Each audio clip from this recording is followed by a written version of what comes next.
Good morning बच्चों। Class 10th NCERT maths में exercise number 3.1 में आपको करा चुका था। आज हम 10th क्लास एनसीईआरटी मैथ्स की एक्सरसाइज नंबर 3.2 हल करेंगे। चैप्टर का नाम है दो चर वाले रैखिक समीकरण युग्म। युग्म का मतलब होता है जोड़ा। यहाँ पर प्रश्न नंबर 1, निम्न समस्याओं में रैखिक समीकरणों के युग्म बनाइए और उन्हें ग्राफीय विधि से हल कीजिए।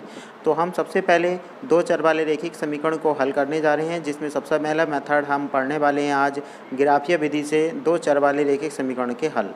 तो प्रश्न नंबर 1 में पहला पार्ट दे रखा है, कक्षा 10th के 10 विद्यार्थियों ने एक गणित की पहेली प्रतियोगिता में भाग लिया है। यदि लड़कियों की संख्या लड़कों की संख्या से 4 अधिक हो तो प्रतियोगिता में भाग लेने वाले लड़कों और लड़कियों की संख्या ज्ञात कीजिए। तो सबसे पहले हम इनकी द्विघात दो चर वाली रैखिक समीकरण में परिवर्तित करेंगे, उसके बाद हम इसका ग्राफ बनाएंगे। तो सबसे पहले दे रखा है कुल विद्यार्थी कितने हैं, 10। इसका मतलब लड़के और लड़कियों की संख्या हम मान लेंगे, माना लड़कियों की संख्या x है और लड़कों की संख्या y है, जबकि कुल विद्यार्थी 10 हैं। इसका मतलब लड़के और लड़कियों का योगफल जो है वो 10 होगा। इसका मतलब x + y = 10। ये आती है हमारी रेखीय समीकरण पहली, जो दो चर में परिवर्तन बन चुकी है, x + y = 10। फिर प्रश्न में कहा है कि लड़कियों की संख्या लड़कों की संख्या से 4 अधिक है, यानी लड़कियों की संख्या बराबर लड़कों की संख्या, और अधिक का मतलब होता है प्लस। इसका मतलब लड़कों की संख्या है हमारी y और लड़कियों की संख्या है x, यानी x = y + 4। तो ये बन जाती है हमारी समीकरण नंबर 2। अब हम इन दोनों समीकरणों को हल करेंगे और समीकरणों को हल करने के लिए हम पहली विधि ग्राफीय विधि से हल करेंगे। तो ग्राफीय विधि से हल करने के लिए हम इन दोनों समीकरणों को ग्राफ पर बनाएंगे, और ग्राफ पर बनाने के लिए हम क्या करते हैं, समीकरण नंबर 1 से अगर हम देखें तो x + y = 10 लिखा है। अगर मैं यहाँ से x का मान निकालना चाहूँ तो x बराबर आएगा 10 - y। अगर मैं एक बार x का मान 0 रखूं और एक बार y का मान 0 रखूं, इस तरीके से भी आप दो बिंदु ज्ञात कर सकते हैं। लेकिन यहाँ पर आप देखें कि x का मान यहाँ पर हमने 5 रखा है तो y का मान भी 5 मिला है। इसका मतलब पहली रेखा के लिए पहला बिंदु हो जाता है 5,5, यानी x पर भी 5 और y पर भी 5। तो यहाँ पर एक बिंदु दिखाया गया है 5,5, जो आप यहाँ देख रहे हैं ग्राफ पर 5,5। x अक्ष पर 5 और y अक्ष पर 5 के ठीक सामने जो बिंदु है उसको हमने 5 बिंदु पर 5,5 के रूप में निर्देशित किया है। उसके बाद दूसरा बिंदु आपका यहाँ पर मैंने 4 रखा है तो यहाँ आपका 6 मिला है, यानी x अक्ष पर 4 और y अक्ष पर 6। तो एक दूसरा बिंदु आपको यहाँ मिलेगा, x का मान 4 और y का मान 6। x का मान 6 रखेंगे तो y का मान 4 मिलेगा, जिससे 6,4 हो जाएगा। तो 6,4 के लिए भी एक बिंदु यहाँ पर आप देख रहे हैं। इन दोनों बिंदुओं को आपस में मिलाते हुए हम एक रेखा खींच देंगे, जिससे हमारा ग्राफ बन जाएगा। ठीक है, तो ग्राफ बनाने के लिए यहाँ पर एक रेखा पर दो बिंदु हमें देखने ज़रूरी होती हैं, जिसमें एक बिंदु हमने लिया है 5,5 और दूसरा बिंदु लिया है 6,4। दोनों बिंदुओं को मिलाते हुए हमने एक रेखाखंड खींचा है, जो कि 5,5 और 6,4 को आपस में मिलाते हुए अगर हम एक लाइन खींचें तो ये पहली रेखा खींच जाती है, जो कि समीकरण नंबर 1 को निरूपित करती है। इसी तरीके से समीकरण नंबर 2 में हम पहले दो बिंदु ज्ञात करेंगे, जिसमें x = y + 4 लिखा है। यहाँ पर x का मान यहाँ पर 5 रखा है तो y का मान हमें 1 मिला है, और अगर हम y का मान 1 रख के देखें तो हमें x का मान 4 मिल जाएगा। y का मान 0 रखने पर x का मान 4 आ रहा है, और x का मान 5 रखने पर y का मान 1 आ रहा है। तो बिंदु हो जाते हैं 5,1 और 4,0। इन दोनों बिंदुओं को हम इस ग्राफ पर दिखाएंगे, 4,0 और 5,1। आप देख रहे हैं यहाँ पर 4,0 x अक्ष पर दिखाया गया है, 4,0 ये बिंदु है आपका, और 5,1 ये है। इन दोनों बिंदुओं का अगर मैं आपस में मिला दूँ और मिलाते हुए रेखाखंड को आगे खींच देता हूँ तो ये पहले वाले रेखाखंड को एक बिंदु पर प्रतिच्छेदित कर रहा है, और उस बिंदु के ठीक सामने x अक्ष पर हमें 7 दिख रहा है और y अक्ष पर हमें 3 दिख रहा है। इसका मतलब y का मान हो जाता है 3 और x का मान हो जाता है 7। इस प्रकार अगर हम दोनों रेखाखंड को संख्या रेखा पर प्रदर्शित करते हैं और वो दोनों रेखाखंड एक दूसरे को जिस बिंदु पर प्रतिच्छेदित करते हैं उस बिंदु के ठीक सामने x अक्ष का मान और y अक्ष का मान जो भी होगा वह उसका व्यापक हल कहलाएगा, जो कि ग्राफीय विधि से हल द्वारा निरूपित किया गया है। अब यहाँ पर आप देखें तो x का मान यहाँ पर 4 दिया है और x का मान 7 और y का मान 3 है। इसका मतलब x यानी लड़कियों की संख्या 7 होगी और लड़कों की संख्या आपकी 3 होगी, इसलिए लड़कियों की संख्या लड़कों की संख्या से 4 अधिक है। इसी तरीके से दूसरा क्वेश्चन आप देखें, इसी का दूसरा पार्ट। माना एक पेंसिल का मूल्य, प्रश्न पढ़ लेते हैं एक बार। 5 पेंसिल 7 कलम का मूल्य 50 रुपये है, जबकि 7 पेंसिल 5 कलम का कुल मूल्य 46 रुपये है। तो इस प्रश्न में सबसे पहले क्या करेंगे, हम पेंसिल का मूल्य x मान लेंगे और कलम का मूल्य y मान लेंगे। तो ये हो जाएगा हमारा 5x प्लस के 7y बराबर 50, पहली समीकरण बन जाएगी। इसी तरीके से फिर हम 7x और 5y इनको प्लस कर लेंगे, तो ये बराबर हो जाएगा हमारे 46 के। तो ये बन जाएगी समीकरण नंबर 2। इन दोनों समीकरणों को हम सबसे पहले ग्राफ पर प्रदर्शित करेंगे।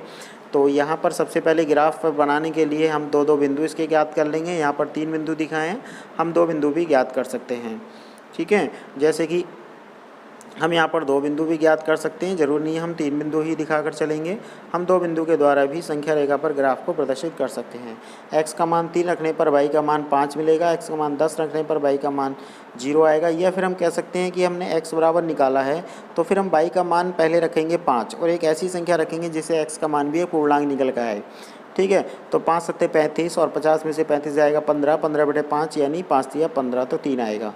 जब हम y का मान 0 रखेंगे तो 50 - 0 50 और 5 दही 50 यानी x का मान 10 आ जाएगा। तो 2 बिंदु हो जाएंगे 3,5 और 10,0। आप संख्या रेखा पर देखें 3,5 और 10,0 कहाँ पर होंगे। 3,5 आपका बिंदु ये रहा बीच में और 10,0 आपका x अक्ष पर होगा।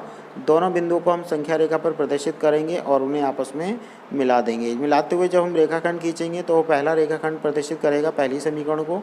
इसी तरीके से दूसरे रेखाखंड के लिए दूसरी समीकरण से हम 2 बिंदु ज्ञात करेंगे, उन्हें आपस में मिलाते हुए रेखाखंड खींच देंगे और दोनों रेखाखंड जिस बिंदु पर एक दूसरे को प्रतिच्छेदित करते हैं उस बिंदु के ठीक सामने x अक्ष का मान और y अक्ष पर वैल्यू देख लेंगे। वही उसका व्यापक हल होगा, जिसमें x का मान 3 आएगा और y का मान हमारा 5 आएगा। इस तरीके से समीकरणों को हम ग्राफीय विधि द्वारा हल कर सकते हैं। दोनों रेखाओं के प्रतिच्छेदन बिंदु के ठीक सामने x अक्ष पर जो भी दूरी होती है, y अक्ष पर जो दूरी होती है, वही समीकरण के हल होते हैं। यह ग्राफीय विधि द्वारा हल को निरूपित करता है। प्रश्न नंबर 2 पर आते हैं। अनुपात a1/a2, b1/b2, c1/c2 की तुलना करके ज्ञात कीजिए। निम्न समीकरण के युग्म द्वारा निरूपित रेखाएं एक बिंदु पर प्रतिच्छेदित करती हैं या समांतर हैं या संपाती हैं। ठीक है, तो अब हम इन सवालों को सॉल्व करने के लिए 3 कंडीशन है यहाँ पर, प्रतिच्छेदित करती हैं, समांतर हैं या संपाती हैं। 3 स्थिति यहाँ पर हम पढ़ने वाले हैं, जिसमें तीनों स्थिति कुछ इस प्रकार होंगी। जिसमें सबसे पहला दे रखा है आपका समांतर है। समांतर होने की कंडीशन में क्या होगा, a1/a2 बराबर होगा b1/b2 के। ठीक है, जबकि तीसरी कंडीशन c1/c2 बराबर नहीं होगी। ये है आपकी समांतर की कंडीशन, जिसमें पहला अनुपात तो बराबर होगा लेकिन दूसरा अनुपात बराबर नहीं होगा। संपाती की बात करें तो तीनों ही अनुपात बराबर हो जाते हैं और अगर प्रतिच्छेदित की बात करें तो कोई भी अनुपात बराबर नहीं होगा। ठीक है, प्रतिच्छेदित की बात करेंगे तो कोई भी अनुपात बराबर नहीं होगा, दोनों ही बराबर नहीं होंगे। समांतर की बात करें तो पहला अनुपात बराबर होगा और दूसरा अनुपात बराबर नहीं होगा। संपाती की बात करें तो दोनों ही अनुपात आपके बराबर होंगे। कुछ इस तरीके से आप चिन्हों को याद कर सकते हैं। दोनों बराबर नहीं होंगे, पहला बराबर दूसरा बराबर नहीं होगा और यहाँ पर दोनों ही बराबर होंगे। इस तरीके से तीनों स्थितियों को आप समझ सकते हैं। प्रश्न नंबर 2 का पहला पार्ट दे रखा है 5x - के 4y + के 8 और 7x + के 6y - के 9। इस तरीके से अगर हम देखें तो पहली समीकरण में 5, 4 - के और 8 प्लस के, ये हमारे a1, b1 और c1 हैं और 7, 6 और माइनस के 9 a2, b2, c2 हैं। अगर हम 5/7 लिखें तो a1/a2 कहलाएगा, माइनस के 4/6 लिखें तो b1/b2 कहलाएगा और 8/9 लिखें तो वो आपका c1/c2 कहलाएगा। लेकिन आप देखें कि पहला अनुपात ही बराबर नहीं आया। जब पहला अनुपात ही बराबर नहीं आया, दूसरा अनुपात भी बराबर नहीं है, इसका मतलब यह एक बिंदु पर प्रतिच्छेदित करती हैं। यानी अगर पहला अनुपात ही बराबर नहीं आता है, a1/a2 बराबर नहीं है b1/b2 के, तो केवल एक स्थिति से ही पता चल जाता है कि प्रतिच्छेदन बिंदु इसका ज्ञात कर सकते हैं, यानी दोनों रेखाएं एक दूसरे को प्रतिच्छेदित करती हैं। इसी तरीके से सवाल नंबर 2 में आप देखें तो यहाँ पर तीनों ही अनुपात एक जैसे होते हैं, बराबर आ रहे हैं। तीनों ही अनुपातों का मान 1/2, 1/2, 1/2 आया है। इसका मतलब ये रेखाएं संपाती हैं। तीसरे पार्ट में अगर हम देखें तो पहला अनुपात तो बराबर है लेकिन दूसरा अनुपात बराबर नहीं है, इसका मतलब ये समांतर है। तो यहाँ पर तीनों ही स्थिति प्रदर्शित की गई है। क्वेश्चन नंबर 3 की अगर हम बात करें तो अनुपातों की तुलना करके ज्ञात कीजिए कि निम्नलिखित समीकरणों के युग्म संगत हैं या असंगत हैं। संगत और असंगत का मतलब यहाँ पर ये होता है कि संगत वह होगा जिसमें आपके रेखाखंड एक दूसरे को प्रतिच्छेदित करते हैं। तो प्रतिच्छेदित करने का मतलब जिसमें A1 और A2 और B1/B2 का अनुपात बराबर नहीं होगा उसको हम संगत कहेंगे, क्योंकि प्रतिच्छेदन बिंदु का ही हल ज्ञात किया जा सकता है और समांतर और संपाती का हल ज्ञात नहीं कर सकते। इसलिए हम यहाँ पर समांतर नहीं है यानी प्रतिच्छेदित करती है, इस कंडीशन को ज्ञात करेंगे। अगर ये है तो इसे संगत कहेंगे, वरना ये संगत दोनों कंडीशन में नहीं होगा, केवल एक ही स्थिति में यह संगत होगा। तो इसके बाकी प्रश्नों को हम अगली क्लास में हल करेंगे। आप केवल प्रश्न नंबर 3 तक इन सवालों को हल करेंगे आज।